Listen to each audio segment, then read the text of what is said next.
Yeah, that leads us to our 50-50. Would you like to go first? Yeah, man, 50-50 is what I dream about all week long. The 50-50, my first one I'm gonna throw at you is uh they want to have this game. Italia, Argentina. They want to do it in Napoli. Thoughts? Um, it's a yes, but it's a yes with an asterisk because it's so stupid because they abolished the Confederations Cup, which is the whole idea and concept of it. You know, the idea if it's just a one-off, one time, and they're gonna do it to like honor Maradona and everything, perfect. That sounds good. But if they do, but this cannot be a regular thing, or I'm just like today, all of Mexican Twitter was just saying, "Oh, this sounds familiar," and everybody made the same Confederations Cup joke. So I think for a one-off, fine, but this cannot be a regular thing because you know what? I doubt a lot of these teams from England or from Europe want to go down to South America and play friendly. So I just don't Yeah, see yeah, this being a sustainable thing. But for a one-off, I think they'll do it. go make them play. Go make England play in the, in La Bombonera. Yeah. No, no, yeah. I mean, I'm with you. If it's a one off, like, hey, it's because of Maradona. He played in Napoli. He has an Italian tie with that. You know, they love him there. They idolize him there. Let's do this little game as memory. You know, Messi's there. Okay, then yes, then that's fine. But let's not start this little Super League thing because we've already went through that and they didn't like that. So let's not do that again. This whole idea of like this is it right here because like I just said before, if we put Brazil to go play Italy, they're probably gonna do better than Argentina will. So let's not start doing these little things where we're just like, oh, this team went this, everyone else doesn't matter. It's like, no, that's why we have a World Cup. Like, let's just wait. So yes, if it's a one-off tribute to Maradona, then I'm all for it and I'll watch it. Yes. Yeah, absolutely. All right, my 50-50 is pay cuts. Messi, speaking of Messi, has agreed to sign with Barcelona and taking a 50% reduction in his salary. So he's taking a pay cut. What are your thoughts? Well, if he has to, if that's what he wants to do to stay there, then he has to do it. So I guess I'm gonna go play on. I mean, at the point of his career, first of all, he costs way too much money. I don't know how much it is. Can you tell me? Was it like 500 million? What I don't know what it would cost. What his I don't know. salary? Yeah, I don't know what his salary is, like 30 million a year or something like that. His Crazy. salary, I think, was 600 million euros for 4 years. Was his salary? Um, Okay. but he, what he brought in revenue for the club was more. Yeah. No, and I agree. I mean, his image is his image. Yeah, So like I can never hate on somebody for getting to that point because I wish that was me, right? If I were one day I was there. So okay, yeah, I guess I'm gonna say play on. You could take the pay cut to stay at the team you want to stay at. If I'm, because he probably doesn't want to cheapen the brand, and I think he would cheapen the brand if he goes to a PSG or goes somewhere else. I'm not trying to be disrespectful, but I don't think they're worthy of having the Messi name, associated with that. And he's not going to go to Real Madrid, obviously. So he needs to just finish it out there. If he has to take pay cuts, let's be real. His pay cut is more than you and I are going to make in our entire lives. So it's okay. I think for Messi, it's good. I think for Barcelona, I think if Messi really loved Barcelona, he would not take the pay cut because he has been spoiling them for too long.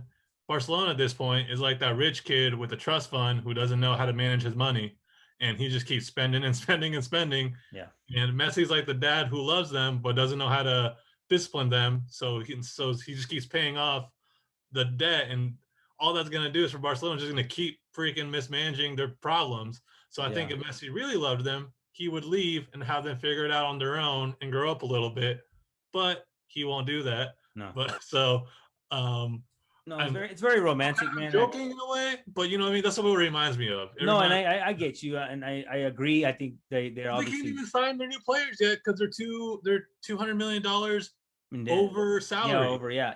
No, they don't know how to manage it. They need to go back to the cantera. They need to go back to the La Masia. Um, Messi's probably hindering the progress of the club too, though, just because it's like one of those. It's like those baseball teams, right? That sign like Albert Pujols, or they sign these big time contracts for 10 years, and it just hinders their like progress because you're always paying this one guy. He is like an OG, but he's not part of the like renovation of the club. And so I feel like it's almost like if he left, it would do Barcelona a good in the soccer on the field, but marketing and romantically, I think I want to see him leaving Camp Nou, and that's it. Like I want him to see him, and that's it. I don't want to see him playing Argentina. I don't want to see any of that. No Yeah, MLS either. I mean, I think the argument works. It does make sense what you just said, but the fact that what he brings to the club, what his value brings to the club outweighs his salary, makes it that like he is needed so much more on the field too. Because then if he's not there and they lose all that revenue that his image brings, now they're even more into debt because now they're not having that income that he brings in. So bro, they sell out their games. You think people are gonna fly from Asia or Mexico or Colombia, Argentina to go watch Barcelona? No, they want to go see Messi play in Barcelona. You know what I mean? So yeah, I mean, there's so much to it, but I'm gonna just say play on, take the pay cut, stay there, and hopefully you can finish off there. I want to see him leave there because, on the contrary to Cristiano, which I know he already came from 2 other clubs before that, it would have been cool for him to leave there, but he wasn't from Real Madrid, so it's a little bit different. It's way different, Yeah, but I mean, oh man, shout out to mismanaging money too. Good job, Barcelona. I don't have that kind of money to mismanage, so I would never make that. That is incredible. Yeah, me neither. Hopefully, this podcast will get us to that point. We can mismanage the heck out of his money. So let's do it. Yeah, that's right. Cheers to more money to mismanage. Yes. Okay, last one, man. Oh, I got one more for you, real quick. And I had it right here, and I just totally messed up my thing. Shoot. My goodness sakes. I forgot, man. Oh, okay. You're PSG. Are you keeping Keylor Navas in goal, or are you gonna go with your new hot signing? I mean, you got to go with the new hot signing, right? And you try to find a seller for Keylor Navas. I think, I mean, I think that's what the signs point to. I think if you're Keylor Navas, is anybody else going to match your salary? If they're not going to match your salary, then you might kind of just, living in Paris ain't bad. living anywhere as a millionaire, as a soccer player, is not bad. Yeah. So, anywhere. I would live in Antarctica as a millionaire. I mean, so if I've heard Paris is a beautiful city, so if Keylor Navas wants to keep living in Paris and fight and figure it out or whatnot, or not if they can't find a team to match his salary or whatever's on the contract, I'm staying there, man. That sounds pretty nice to me. Worth it. Nice. Yeah, I think I'm with you. It's kind of like with goalies, it's kind of crazy, right? Like when you bring a goalie in who's like already a veteran World Cup guy, and then you sign a new hot goalie, like there's no way you can go into this first game and not put this Italian keeper in. You have to put him in, and not saying that, he's way better. No, Navas will win you games too, and he's not going to lose them for you. But I think there's just moments, you know what I mean? Especially with keepers like, bro, he's got the hot hand. Let's keep him in there. And, you didn't play Copa. You're hurt, right? I think he didn't go to Costa Rica because he's hurt, or maybe he chose not to go. But, I think it's time to move on. Like you said, if he's going to take the money, then stay. You can. You want to be part of that little stellar group, play little Copas here and there. Go ahead. If not, try to use your weight and get to another team in Europe. Stay there for a little bit. Yeah, absolutely. I think I think there's plenty of teams in Europe that would use somebody like him. So there's definitely a need for him. He's got the pedigree for it. He's won plenty, and he'll bring you anything you need from a reliable goalkeeper. Agree. I don't have a 50-50, but just a quick shout out.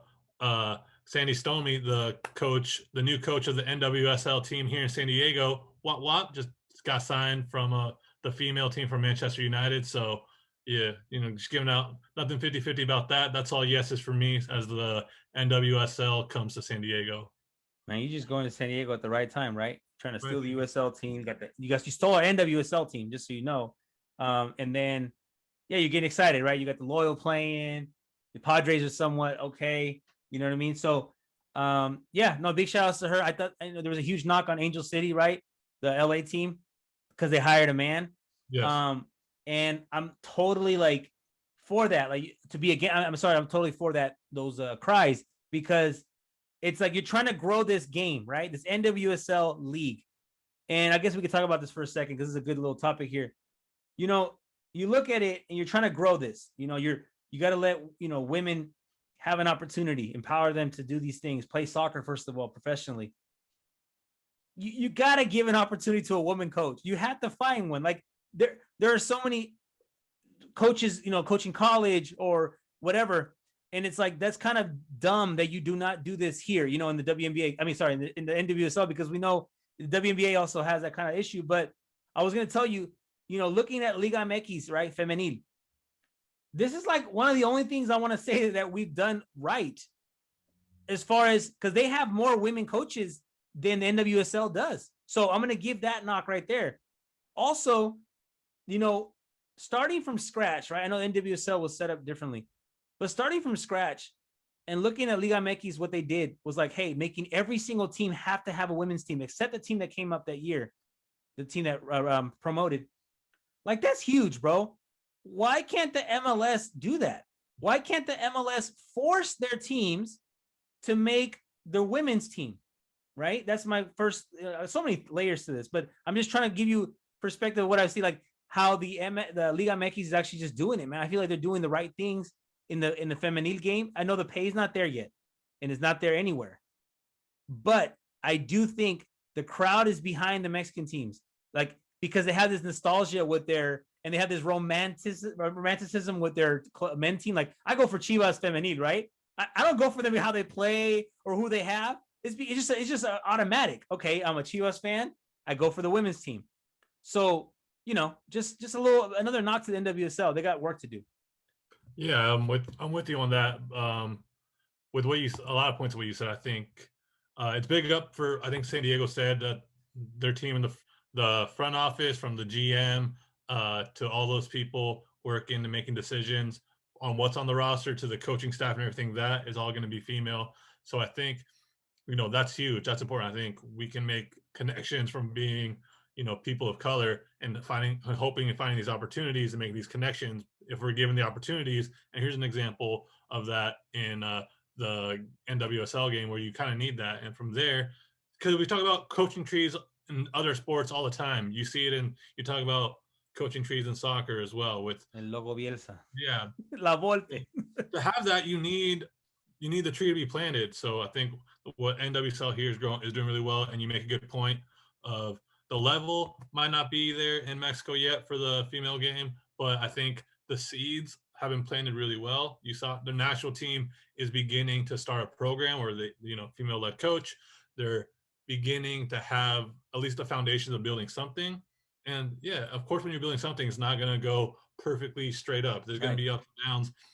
And there are, you know, the highest attended games in North America for female games have been Tigres, right? the Liga MX female finals, where you're getting Tigres put in 60,000 people, you know. Dude, that's wild. That's wild. Like, that's unheard of. And the fact that, like, Mexican women have an opportunity to play is huge, because I feel like, oh, no, dude, like, the path is not there in Mexico like it is here. Like, girls here do get to play, you know, club ball and high school ball, and there's different outlets to play, and there's colleges.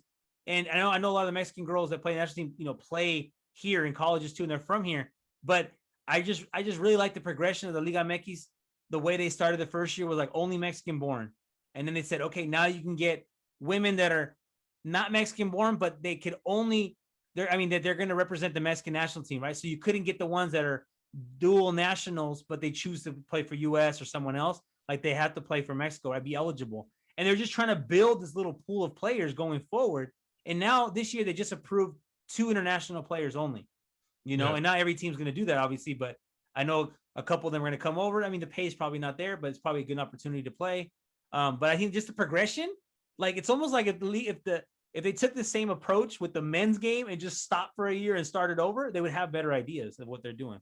Yeah, and I think, you know, for the Mexican women's national team, there's this cool opportunity, or, you know, a unique opportunity where you see it in the men's section at the youth level, where you have, if the opportunity is there in the United States for youth soccer to be more accessible to people of color, and for them to be given more opportunities and more training to kind of go through the growth that you see, where it's not just more suburban. And you can make the parallels to the men, where now there's another opportunity, another funnel for you to get talent, for these women here to get the training here at these youth club levels and be grown now. And here's another outlet where now you're checking, like you said, some of them come from there. But if there's more opportunity at the youth level for females of color to be given the proper training at the youth level, and for them to be pipelined like the way you see it for the women's national team. If those same opportunities are there for at 10 years old, at 9 years old,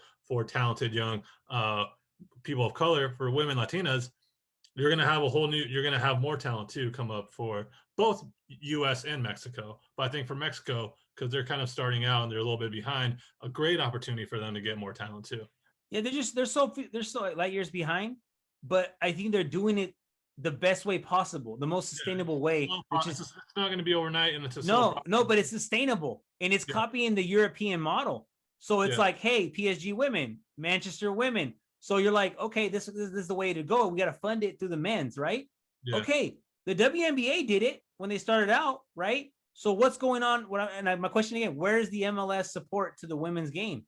Where's the MLS support?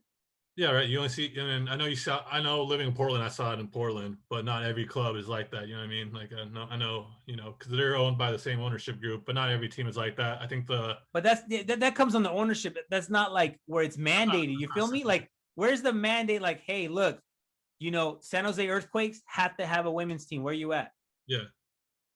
You're making someone start from scratch. You know how hard it is to start a pro team and have money, right? So, okay, you got all this money. You're trying to fund a team. The revenue is not going to be there because it's the women's game. The revenue is not there on TV from the sponsorships. People don't want to support it the way they've supported the men's. So you're making these owners start from like not even the zero. You're making them start way below when you could like just say, okay, you got to have a women's team.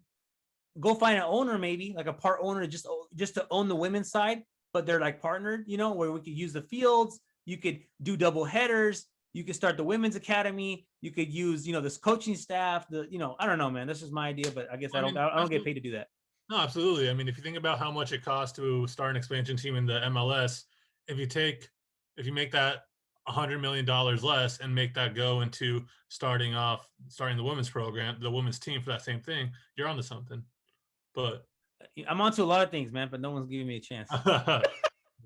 Well, I think on that note, yeah, that's going to be this episode here. We got off to another topic at the very end, but that's what we love to do. So I think it was a good topic to touch on. And I think we're going to hear about it more too as we go on because, we got the Olympics for both men and women coming up too. So right.